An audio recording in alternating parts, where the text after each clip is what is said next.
నా పిల్లల్ని వదిలి నా భర్త అందరు అక్కడ వ్యాపారం చేస్తుంటే నేను బయటలో ఉంటూ 24 గంటలలో నేను 7 గంటలు పడుకున్నానో కానీ మిగతా గంటలు కూడా నేను ప్రజాసేవ కోసము పార్టీ కోసమే నేను కష్టపడ్డాను.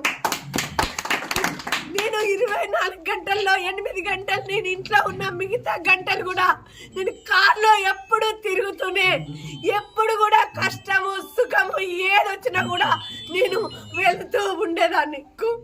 ఇవాళ భారతీయ జనతా పార్టీ నాకు అన్యాయం చేసింది. ప్రజలందరికి కూడా తెలుసు, ప్రతి మహిళకు తెలుసు.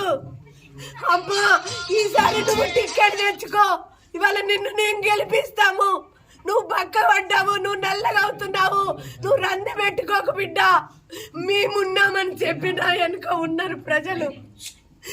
ఇవాళ ఎవరి కోసమైతే నేను ఈ నియోజకవర్గంలో ఉంటున్నాను, ఏ ప్రజల యొక్క డెవలప్మెంట్ కోసం నేను ఇక్కడ ఉంటున్నాను, ఏ కార్యకర్తల కోసం నేను ఇక్కడ ఉంటున్నాను, అలాంటి ప్రజలందరూ నన్ను ఆశీర్వదించాలని నేను కోరుకుంటున్నా.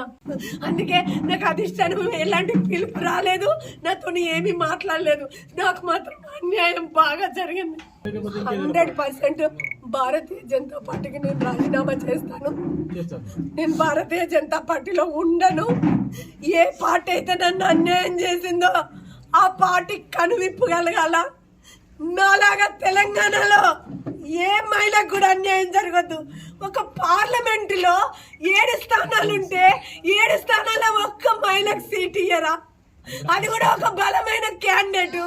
2 స్థానంలో ఓడిపోయిన దాన్ని నేను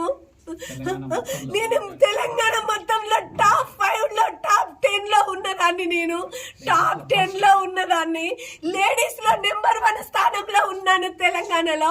అలాంటి నాకు ఇంత అన్యాయం చేయడం న్యాయమా అని నేను అడుగుతున్నాను భారతీయ జనతా పార్టీని.